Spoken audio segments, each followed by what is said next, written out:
Sir हमने theories पढ़ी थी। जी वो जो दो लास्ट लेक्चर थ्योरीज, में, दो लेक्चर हुए हैं आपके में। जी लास्ट लेक्चर में क्या पढ़ा बेटा हमने? सर हमारे जो सेकंड ग्रुप है ना, उसके दो लेक्चर हुए थे, फर्स्ट ग्रुप पे शायद, और दो जी लेक्चर में थ्योरीज तक हमने पढ़ा था, जो आपने एक थ्योरी पढ़ाई थी। जी। और दूसरे ग्रुप, अपॉर्चुनिटी कॉस्ट थ्योरी तक। दूसरे ग्रुप ने कहाँ तक पढ़ा है?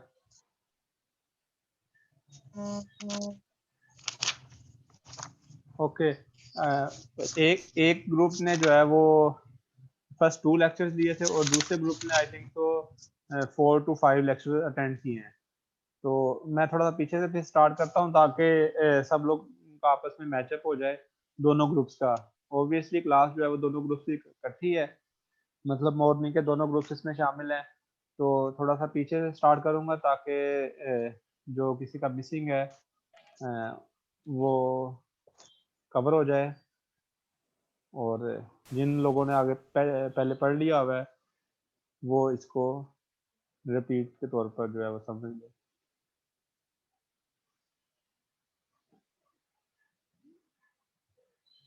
मैं आप लोगों से स्क्रीन शेयर करता हूँ।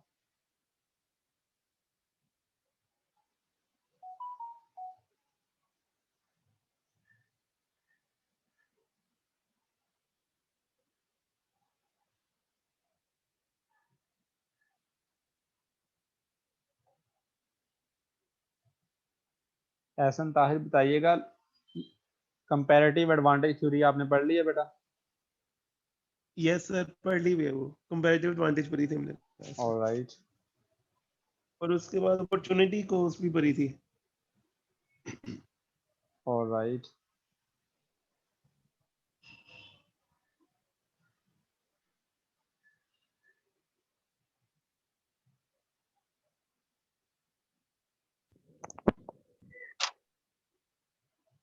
Basically, comparative advantage theory based on a simplifying assumptions like two nation, two commodities model, free trade, perfect mobility of labor within each nation, but immobility between the two nations. Constant cost of production, no transportation cost, no technical change, and the labor theory of value. These are the seven assumptions on which comparative advantage theory is based. The last assumption is labor theory of value. It means that labor is the only factor of production and labor is homogeneous. तो one by one हम इन assumptions को जो है वो relax करते जाएंगे और new theory जो है वो पढ़ते जाएंगे। सबसे पहले हम यहाँ पे सेवंथ assumption को रिलैक्स कर रहे हैं, which is labor theory of value. Means labor is the only factor of production and labor is homogeneous. This assumption was firstly relaxed by Professor Haberler in 1936 by introducing the opportunity cost theory. According to the opportunity cost theory, the cost of a commodity is the amount of a second commodity that must be sacrificed to release just enough resources to produce one additional amount of the first commodity. ये opportunity cost वही है जो आपने micro economics में concept पढ़ा है कि किसी एक कमोडिटी के एक यूनिट इंक्रीज करने के लिए दूसरी कमोडिटी के जितने यूनिट्स आपको सैक्रिफाइस करना पड़ते हैं, that is opportunity cost. According to the opportunity cost theory, the cost of a commodity is the amount of a second commodity that must be sacrificed to release just enough resources to produce one additional amount of the first commodity. First commodity का एक unit increase करने के लिए second commodity के आपको जितने unit sacrifice करने पड़ते हैं, that is opportunity cost. And no assumption is made here like labor is the only factor of production or labor is homogeneous. अब यहाँ पे हमने ऐसी कोई assumption नहीं बनाई कि लेबर जो है वो अकेला फैक्टर ऑफ प्रोडक्शन है या लेबर जो है वो होमोजीनियस है.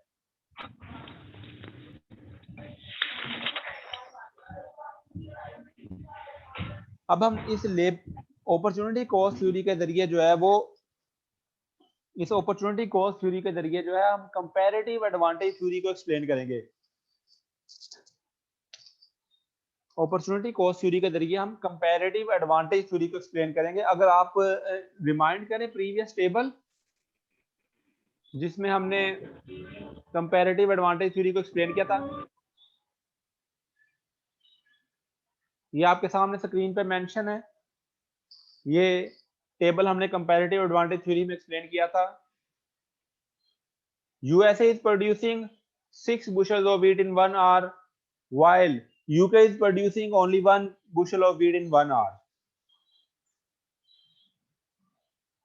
USA is producing 4 yards of cloth in 1 hour while UK is producing 2 yards of cloth in 1 hour. अगर आप यूएसए में देखें, यूएसए में देखें 6 unit of wheat is equal to 4 yards of cloth. 6W जो है वो 4C के इक्वल है। और अगर आपने अपॉर्चुनिटी कॉस्ट निकालनी हो तो उसको 1 के लिए सॉल्व कर लें आप। 1W will be equal to 4/6C. It means 2/3C. So the opportunity cost of wheat in USA is 2/3C. और अगर आपने क्लॉथ की अपॉर्चुनिटी कॉस्ट निकालनी है यूएसए में, और अगर आपने क्लॉथ की अपॉर्चुनिटी कॉस्ट निकालनी है यूएसए में, तो आप उसको क्लॉथ को 1 के लिए सॉल्व कर देंगे तो वो आ जाएगा 1.5W। इसी तरह यूके में अपॉर्चुनिटी कॉस्ट ऑफ वीट जो है वो है 2C, जबकि अपॉर्चुनिटी कॉस्ट ऑफ क्लॉथ है वो है 1/2W। ये हमने लास्ट लेक्चर में भी जो है वो स्टडी किया था, अगर आपको याद हो।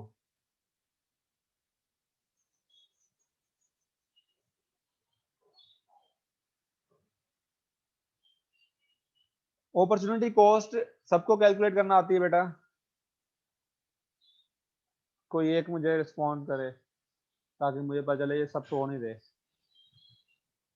Yes sir. Yes sir. ऐसा तुम तो हमेशा जागते हो, पढ़ने वाले बच्चे हो। अच्छा, अपॉर्चुनिटी कॉस्ट आपको कैलकुलेट करनी आनी चाहिए एक तो ये, और दूसरा पॉइंट कि आप लोग एटलीस्ट लेक्चर टाइम में एक रजिस्टर साथ लेके बैठे। ऐसे नहीं है कि मोबाइल फोन पे हैंड फ्री लगाई है और चलते फिर रहे हैं लेक्चर सुन रहे हैं।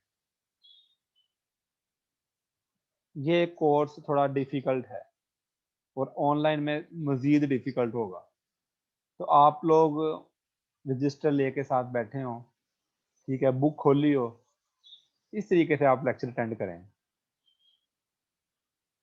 और अपॉर्चुनिटी को जिस तरह मैं बोलता हूँ आप अपने रजिस्टर पे लिख सकते हैं अपनी आसानी के लिए।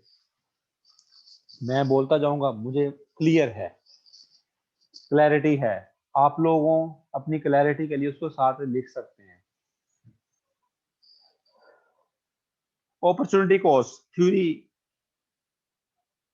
जो है वो कंपैरेटिव एडवांटेज थ्योरी के बारे में ये कहती है। कंपैरेटिव एडवांटेज थ्योरी को इस तरीके से देती है, जिस नेशन में जिस कमोडिटी की अपॉर्चुनिटी कॉस्ट कम है, this nation must specialize in that commodity and must export that commodity.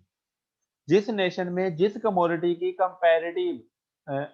जिस नेशन में जिस कमोडिटी की अपॉर्चुनिटी कॉस्ट कम है, it means it has comparative advantage in that commodity. Opportunity cost कम होने का ये मतलब है कि उसको उसमें स्पेशलाइजेशन करने के लिए लीस्ट सैक्रिफाइस करना पड़ रहा है, कम सैक्रिफाइस करना पड़ रहा है। और अपॉर्चुनिटी कॉस्ट ज्यादा होने का ये मतलब है कि अगर वो उस कमोडिटी में स्पेशलाइजेशन करते हैं तो उसको ज्यादा सैक्रिफाइस करना पड़ेगा। So you can say that जिस नेशन में जिस कमोडिटी की अपॉर्चुनिटी कॉस्ट कम है, उसमें उस नेशन को स्पेशलाइजेशन करनी चाहिए और उस कमोडिटी को एक्सपोर्ट करना चाहिए। सेम वे में आप देख सकते हैं कि यूएसए में जो है वो वीट की अपॉर्चुनिटी कॉस्ट 2/3 है, जबकि क्लॉथ की अपॉर्चुनिटी कॉस्ट 3/2 है। So the opportunity cost of wheat is lower in USA. So USA must specialize in wheat and export wheat. On the other hand, अगर आप यूके में देखें तो opportunity cost of wheat is 2C, while opportunity cost of cloth is 1/2W. So the opportunity cost of cloth is lower in UK. So UK must specialize in cloth and export cloth. तो जिस nation में जिस commodity की opportunity cost कम है, it means it has comparative advantage in that commodity, और उसमें उसको स्पेशलाइजेशन करनी चाहिए, उसमें उसको एक्सपोर्ट करना चाहिए। ये जो है वो अपॉर्चुनिटी कॉस्ट थ्योरी कहती है। आगे है production possibility frontier under constant cost. Production possibility frontier shows the alternative combination of two commodities which the nation can produce by full utilization of resources and available technology. Production possibility frontier basically ये alternative combination को जाहिर करता है to commodities के, जो nation अपने तमाम resources को यूटिलाइज करते हुए प्रोड्यूस कर सकती है। आपकी स्क्रीन पे टेबल मेंशन है, आप देख सकते हैं। उसमें यूनाइटेड स्टेट के लिए लेफ्ट साइड पे आप देखें व्हीट एंड क्लॉथ के डिफरेंट कॉम्बिनेशंस हैं। अगर यूएसए जो है वो व्हीट के 180 यूनिट प्रोड्यूस करता है, उसके साथ क्लॉथ का 0 यूनिट प्रोड्यूस कर रहा है, इट मींस के यूएसए अपने तमाम रिसोर्सेज को यूटिलाइज करते हुए व्हीट के 180 यूनिट्स प्रोड्यूस कर सकता है with 0 units of cloth. Another combination is that 150 units of wheat plus 20 units of cloth. अब wheat के क्या किया है, wheat के 30 यूनिट सैक्रिफाइस किए हैं क्लॉथ के 20 यूनिट इंक्रीज करने के लिए। अगेन आप देखें थर्ड कॉम्बिनेशन है 120 for 40, 90 for 60 and so on. आप देख सकते हैं कि wheat के अगर यूनिट क्लॉथ के यूनिट इंक्रीज कर रहा है तो साथ में wheat के यूनिट सैक्रिफाइस करने पड़ रहे हैं। यहाँ पे एक चीज जो है वो मैं मेंशन करना चाहूंगा, ये हम प्रोडक्शन पॉसिबिलिटी फ्रंटियर बना रहे हैं under constant cost. Constant cost का ये मतलब है कि ये बेसिकली कांस्टेंट अपॉर्चुनिटी कॉस्ट है कि क्लॉथ के हम यूनिट इंक्रीज करने के लिए व्हीट के जो यूनिट सैक्रिफाइस कर रहे हैं वो कांस्टेंट यूनिट सैक्रिफाइस कर रहे हैं। आप देखिए कि हमने 20 यूनिट इंक्रीज किए हैं तो उसके लिए 30 यूनिट सैक्रिफाइस किए हैं व्हीट के। अगेन व्हीट क्लॉथ के 20 यूनिट इंक्रीज किए हैं तो व्हीट के 30 यूनिट सैक्रिफाइस किए हैं। अगेन क्लॉथ के 20 यूनिट इंक्रीज किए हैं तो व्हीट के 30 यूनिट सैक्रिफाइस किए। हर दफा 30 यूनिट सैक्रिफाइस कर रहे हैं। This is under constant opportunity cost, हर दफा सेम सैक्रिफाइस कर रहे हैं। ये हम डिक्रीजिंग कॉस्ट भी पढ़ेंगे आगे, इंक्रीजिंग कॉस्ट भी पढ़ेंगे, और वो क्यों इंक्रीजिंग कॉस्ट होती है, वो क्यों डिक्रीजिंग कॉस्ट होती है, वो भी हम स्टडी करेंगे। तो यहाँ पे है अंडर कांस्टेंट कॉस्ट हम स्टडी कर रहे हैं। कांस्टेंट कॉस्ट क्यों राइज होती है? कांस्टेंट कॉस्ट इसलिए राइज होती है, कांस्टेंट कॉस्ट इसलिए राइज होती है कि रिसोर्सेज और factor of production are either perfect substitute for each other or used in a fixed proportion in the production of both commodities, and second, are units of same factors are homogeneous or exactly the same quality।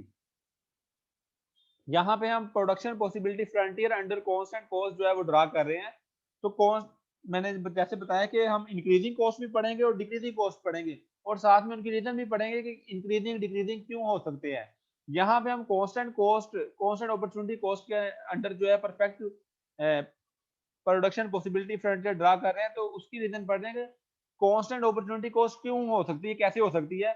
The reason is that resources or factor of production are either perfect substitute for each other or used in a fixed proportion in the production of both commodities, and second reason is that all units of the same factor are homogeneous।